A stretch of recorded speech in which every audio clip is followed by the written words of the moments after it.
আসসালামু আলাইকুম। প্রিয় দর্শক, অন্য মঞ্চের আলোচনায় আজ আমাদের সঙ্গে রয়েছেন দর্শক, ইসলামাবাদে যুক্তরাষ্ট্র ও ইরানের মধ্যে প্রায় ২১ ঘন্টার ম্যারাথন আলোচনা হয় শান্তি বৈঠকে, কিন্তু শেষ পর্যন্ত কোনো শান্তি চুক্তি হয়নি। এ খবর আপনারা পেয়ে গেছেন ইতিমধ্যে। ইরান ও আমেরিকার এই বৈঠকটি ছিল ১৯৭৯ সালের শাহ পহলভি বংশের পতন ও ইসলামী বিপ্লবের পর দুই দেশের সর্বোচ্চ পর্যায়ের অন্যতম গুরুত্বপূর্ণ সরাসরি যোগাযোগ। তাই বৈঠক ভেস্তে যাওয়া শুধু কূটনৈতিক ব্যর্থতা নয়, পুরো মধ্যপ্রাচ্যের জন্য এবং এক অর্থে পুরো বিশ্বের জন্যে একটি বিপজ্জনক সংকেত। এখন প্রশ্ন হলো, এর পর কি? ইতিমধ্যে আমেরিকা মাসল পেশি শক্তি দেখানো শুরু করে দিয়েছে। তাহলে কি যুদ্ধ আবার হবে? মধ্যপ্রাচ্য কি নতুন এক বড় যুদ্ধের দিকে যাচ্ছে, নাকি আমরা দেখব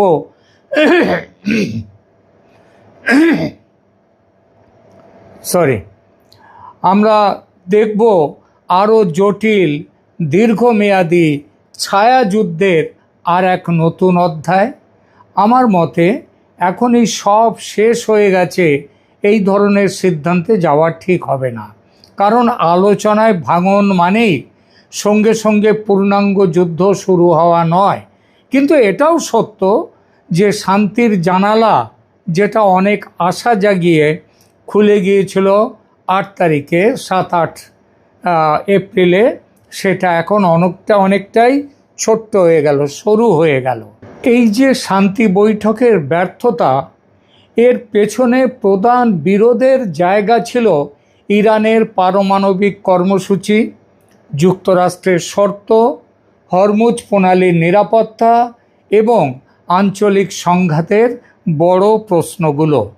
যুক্তরাষ্ট্রের ভাইস প্রেসিডেন্ট জেডি ভান্স এই বৈঠক ভেঙে যাওয়ার পরে বলেছেন, ইরান ওয়াশিংটনের শর্ত মানেনি।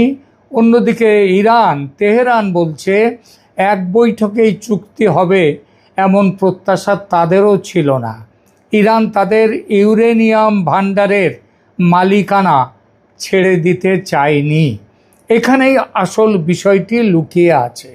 দুই পক্ষ শুধু একটি যুদ্ধ থামানোর চেষ্টা করছিল না, তারা আসলে ভবিষ্যৎ আঞ্চলিক শক্তির ভারসাম্য, প্রভাব বলয়, জ্বালানি রুট এবং সামরিক প্রতিরোধের নতুন নিয়ম নিয়ে দর কষাকষি করছিল, মানে দড়ি টানাটানি করছিল।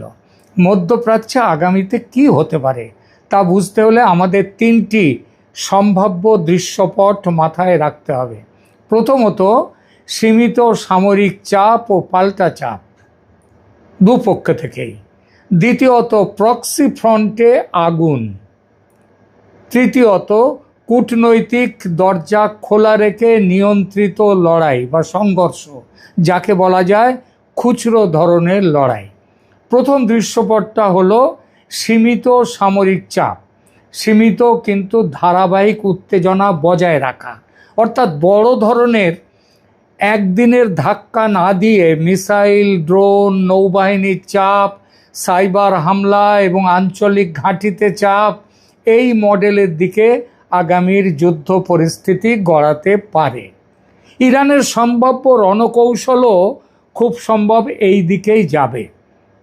যুদ্ধ বিশেষজ্ঞদের মতে ইরান বড় আকারের বিচ্ছিন্ন হামলার বদলে দীর্ঘ লড়াই জারি রেখে আমেরিকার প্রতিরক্ষা ব্যবস্থাকে ক্লান্ত করে দিতে দীর্ঘমেয়াদী ও ছড়িয়ে ছিটিয়ে হামলার পথ ইরান বেছে নিতে পারে।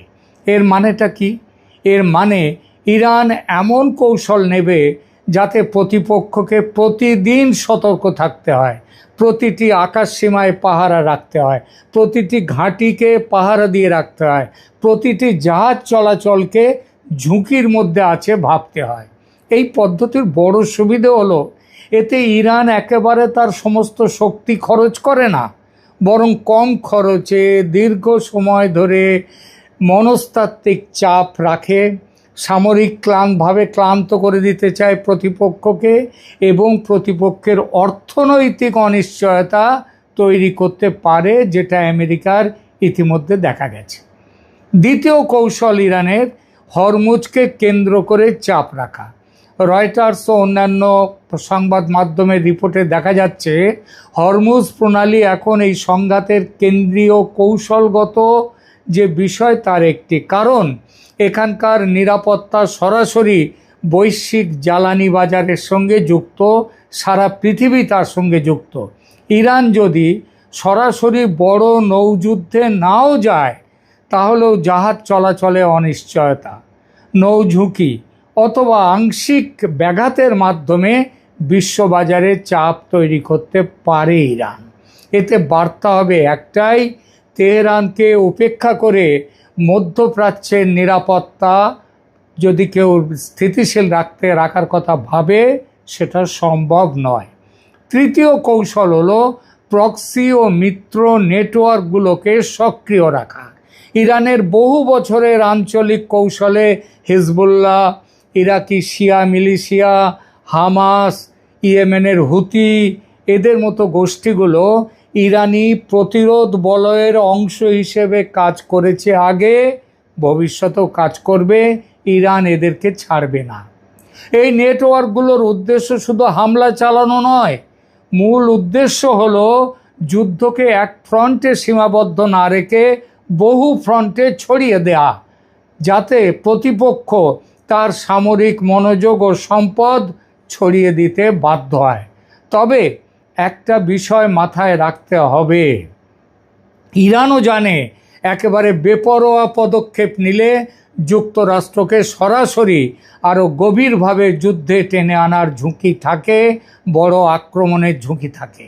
তাই তেহরানের কৌশল হচ্ছে বেঁচে থাকা এবং চাপ ধরে রাখা, কিন্তু এমন সীমা না পেরোনো যাতে আমেরিকার দিক থেকে বড় সর্বাত্মক ধরনের আঘাত নেমে আসে।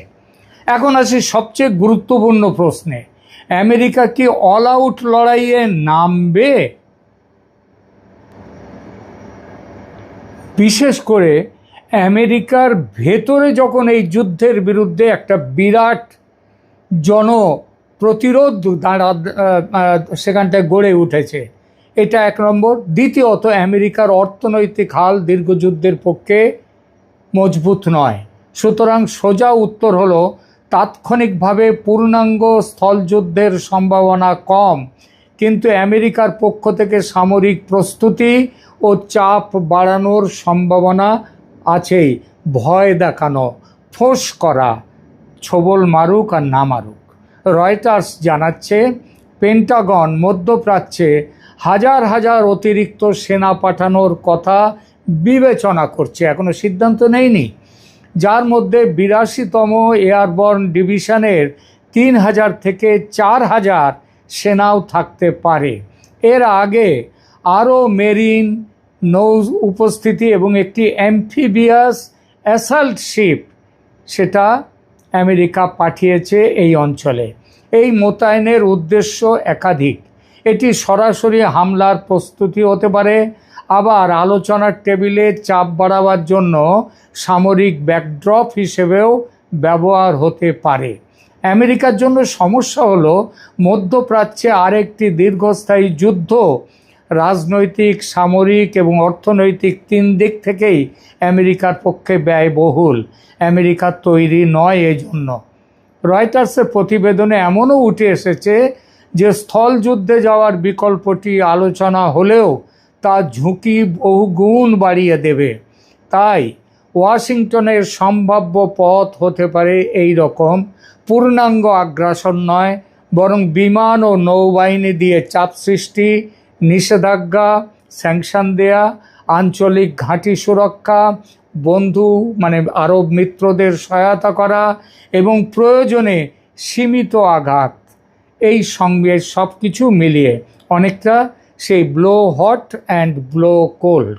আমেরিকা অল আউট ওয়ার শুরু না করলেও এমন এক যুদ্ধ কাঠামো তৈরি রাখতে পারে যেখানে ইরানের ওপর চাপ অব্যাহত থাকবে এবং ইরানও অল আউট রেসপন্স না দিয়েও প্রতিদিনের হিসাব বদলে দিতে পারে।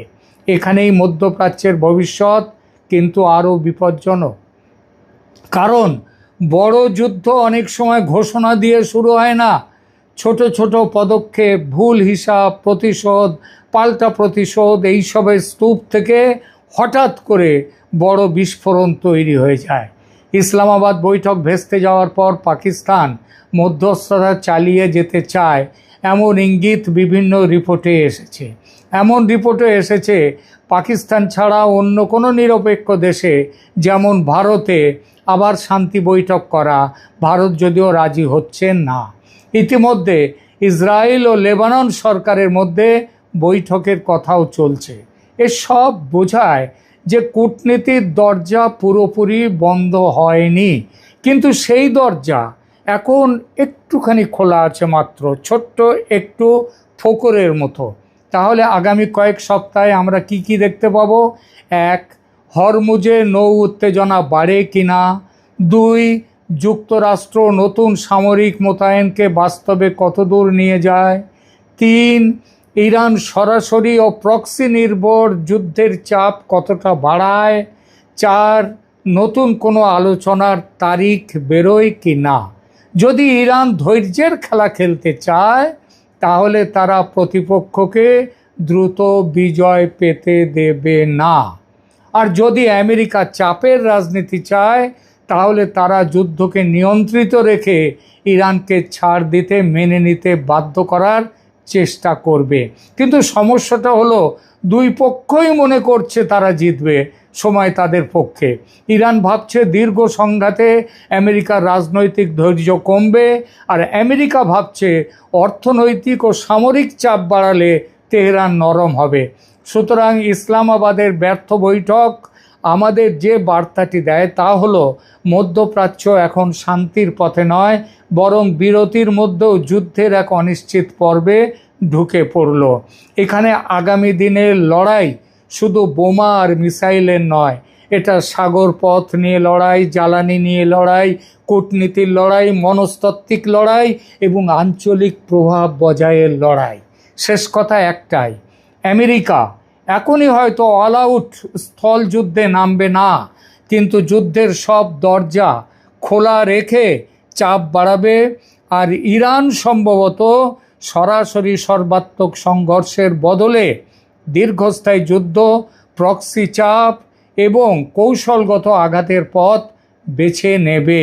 আর এই কারণেই ইসলামাবাদের টেবিলে যে শান্তি হলো না তার প্রতিধ্বনি আমরা আগামী দিনগুলোতে দেখতে পাবো লেবানন, হরমুজ, ইরাক, ইয়েমেন এবং এই সঙ্গে বিশ্বের বাজারেও।